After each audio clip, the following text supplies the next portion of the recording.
seat. Sorry, let me just finish something. Okay.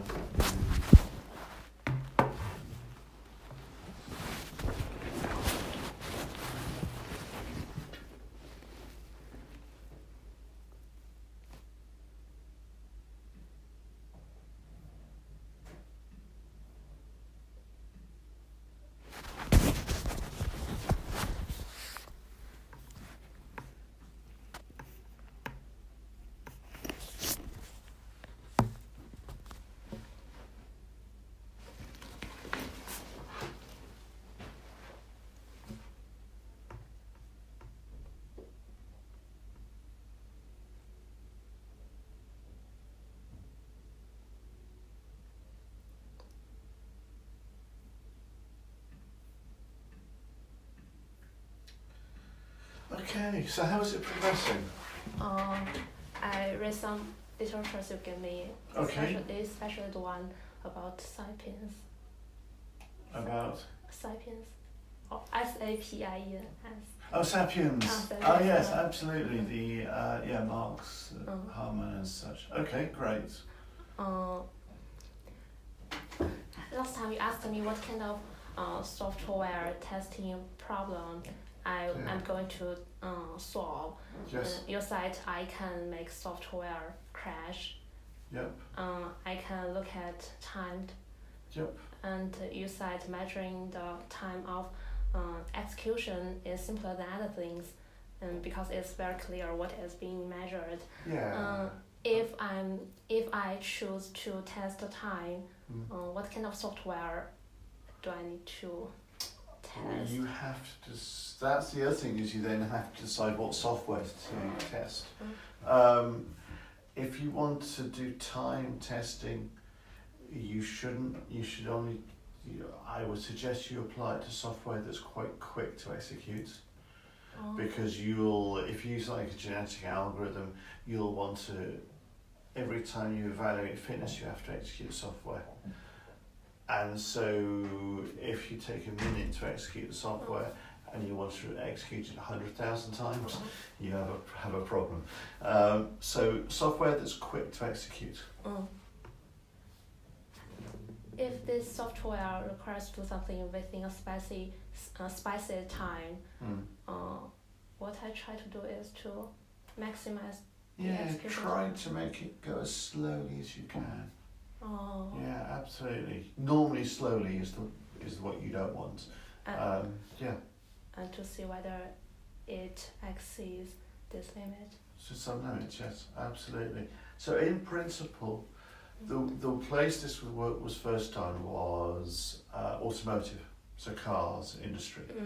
And there they have these control systems, and the control systems have cycles. And safety, the arguments for safety rely these cycles to take no more than a certain amount of time.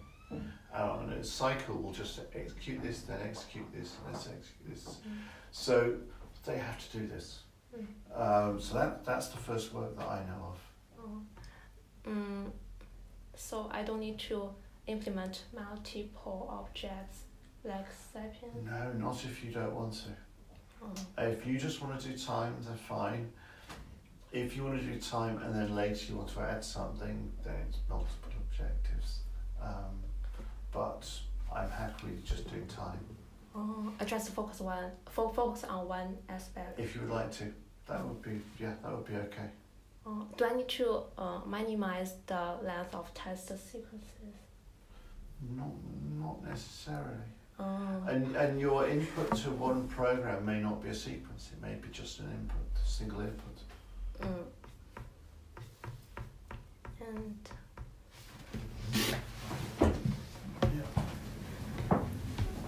this literature, this figure is about genetic visual representation. Yep. I just know an individual corresponds, but as a suite, and it consists of several test cases. Yeah. Now, there are two approaches to using genetic algorithms such for generating tests. One is the whole suite approach. Individual is a test suite, and the other is an individual as a test case. And both approaches get applied. For what's the work that's happening in this paper, the whole test suite approach seems to work better, but not necessary for other problems.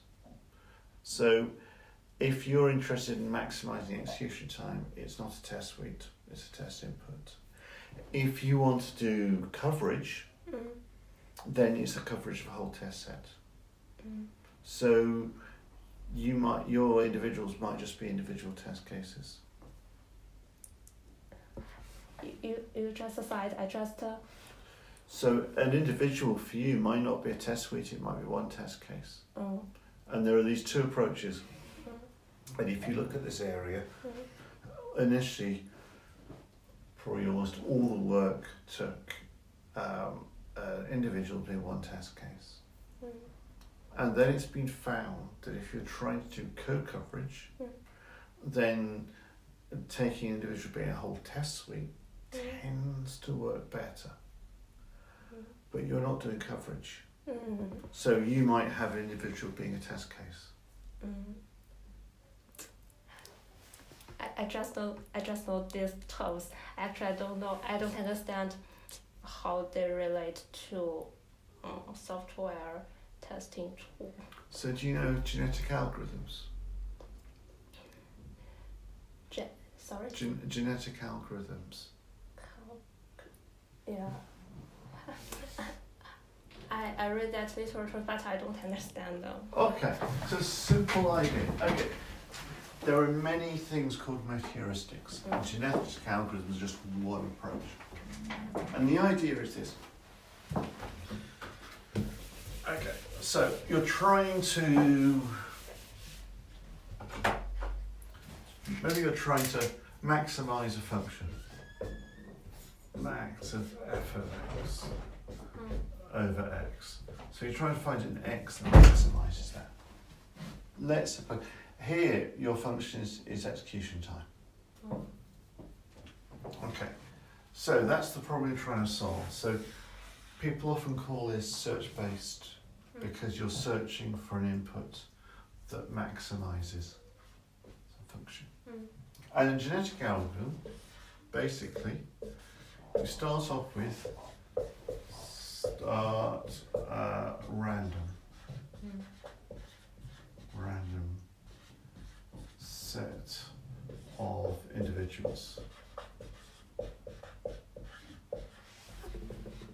Okay. Each has a fitness. And so let's call these x1, xn, fitness f of x1. Okay, so this is the thing you're trying to maximise. Okay, then we do two things. We do crossover mutation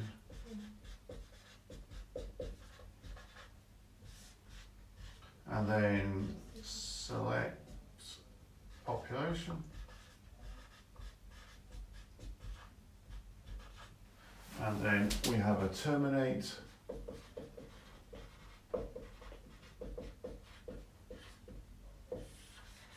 and if you do then yes you stop and if no then we go back there. Now what these things do is they take things in your population and generate new ones.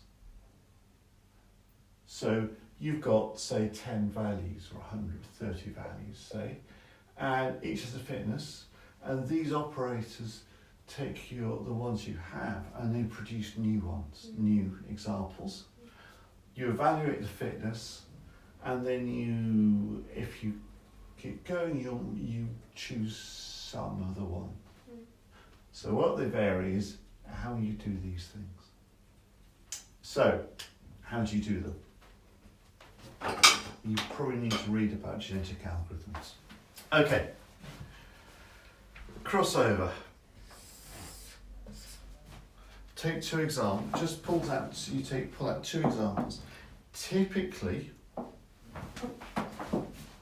what you do is you randomly choose two of these. Sorry. Two of those, and you make the probability of each one being chosen depend on its fitness. So any one of them might be chosen, but the ones with a higher fitness value, the highest value of this thing, are more likely to be chosen. So the idea here is you're going to pull out two things and recombine and form two new things, and you're more likely to choose something if it's got a high, if it scores well. So this is sometimes described. This is a process sometimes called mating as well, and the idea is, so you know Darwinian evolution. You take the notion of Darwinian evolution where you genetic material gets crossed over in evolution in terms of breeding, of how populations develop, and you have the anyway. Okay, you need to read about genetic algorithms because there's these basic operators. Basic idea is you take things from here and you create new values. How do you? Which ones do you choose? Well, you could choose any one, but the probability of choosing X1 depends upon the fitness of X1. The probability of choosing X2 depends on the fitness of X2. And the idea is that the better they score, the more likely they are to be chosen. So you're favouring the ones with good scores, but you're not totally excluding the others. They've still got a chance of being chosen. So, crossover. You randomly pick two.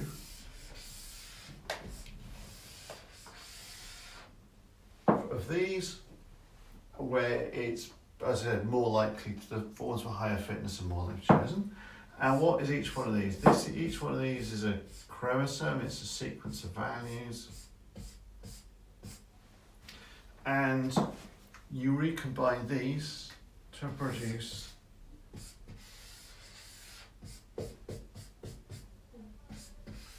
two new ones. Now, how do you do that? There are different techniques. The simplest is you randomly choose a crossover point, and what you do is, say if we take, is that basically we swap. And the hope is that every now and again, what makes this good is this bit, and what makes this good is this bit, and when you swap it, it becomes better. The next thing you do is you randomly mutate some of them. You randomly just change some values. Now you need to do this because your you may not be able to get to really good things by combining values from here, so you randomly change some things. At the end of this, you have your original population and you have some new things created by crossover and mutation. And you now, say you had 30, you now only want 30 again at the end, so you randomly pick 30 from your original 30 and these. Again, biasing in favour of those with highest fitness scores. And then you evaluate. You say, should we stop? And if you don't stop, you now have a new population and you just do the same thing. So there are lots of techniques like this. Genetic algorithms.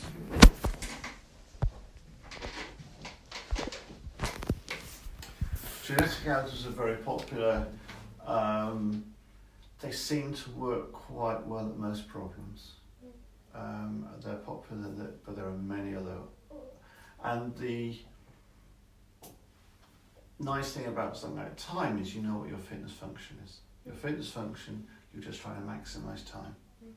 So you randomly generate 50 test inputs, for example, you time for each one of them, and then you apply, depending on the times, you then apply these. You have 50 again. Mm. You just repeat. Mm. And there are certain papers that have done this.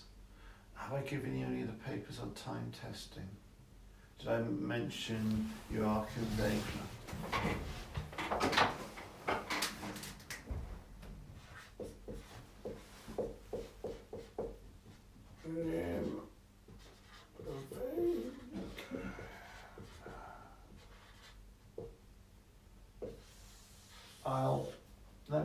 Let me send you a couple of links.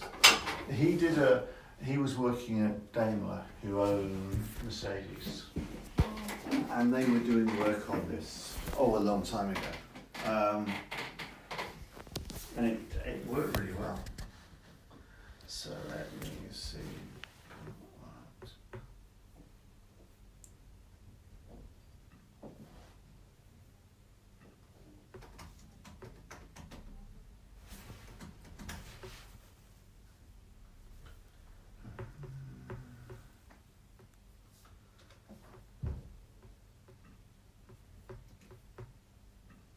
So let me send you an email.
So you should be getting an email. And what I've done, all I've done is I've sent you a link to, have I showed you DBLP? Yeah. Okay, great. I've linked to a link of that for his page. I would start, I think I sent an email with his first paper on time testing, which is 1997. So it's a very old paper. I received that.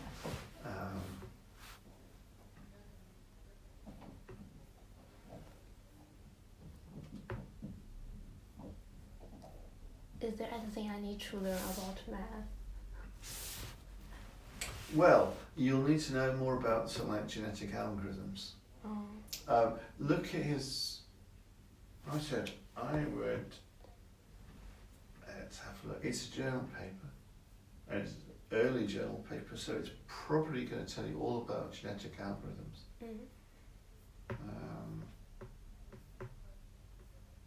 Yeah, it tells you about genetic. Well, it doesn't tell you much about genetic. Yeah, you'll need to do some a little bit of reading about genetic algorithms as well.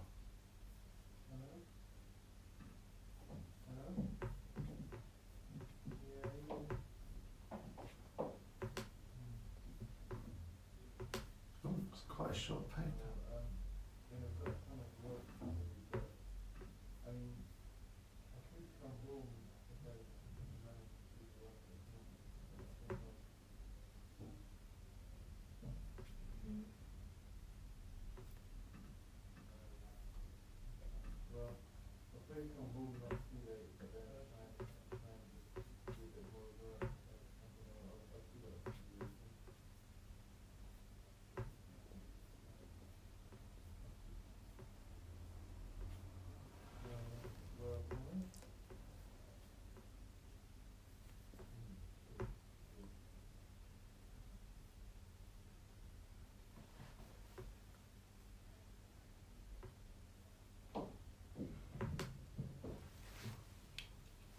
Okay.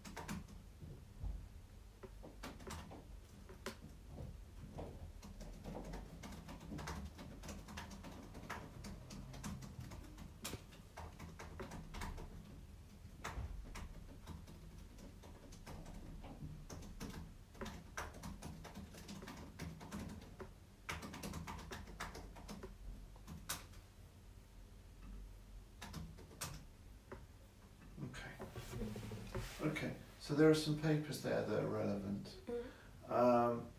and as I said, you'll want to learn a bit more about genetic algorithms.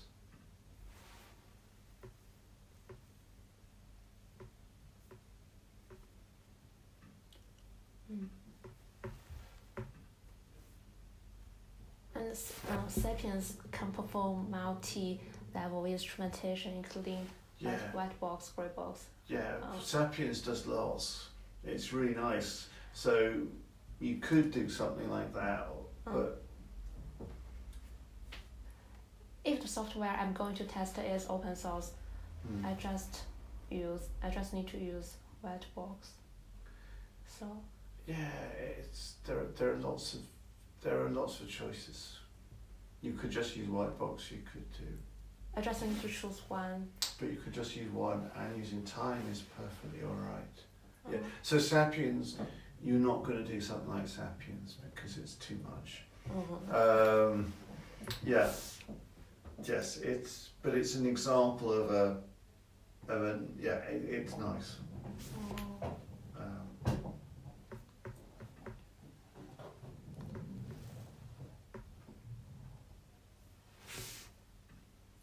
Do I need to watch some videos about Android, such as Android automated testing? No. If you decide you want to do time testing, then you don't need to worry about Android. It could be. You could use Android. You could use something on a laptop, whatever. Actually, I still don't know how to program by using this knowledge. Yeah. So once you understand how a genetic algorithm works, then you'll know how to program a genetic algorithm. Don't need to. But you do. You can program. I assume. Sorry. Sorry. I'm sorry. So you don't know how to. You were saying you're not sure how to something to do with the program. I don't know how to program a software testing tool. Yeah. Okay. So it depends on what you're trying to achieve. If you're trying to do time testing and you're trying to use a genetic algorithm, then your problem becomes how do you program a genetic algorithm? And then you have to know more about genetic algorithms, for example. And then, you just have to know more about them. And when you know more about them, it becomes clear how to program them. So, yes, it depends on what technique you're going to use. Look at genetic algorithms. Look at some papers on time testing, and look at genetic algorithms. And it should be clear from that how you would program it for time testing. Okay, great. I'll email probably tomorrow. Try to set up a meeting for next week, and maybe next week we can talk about this in a bit more detail. Yeah. Okay. Thank great. you. Okay. Cheers.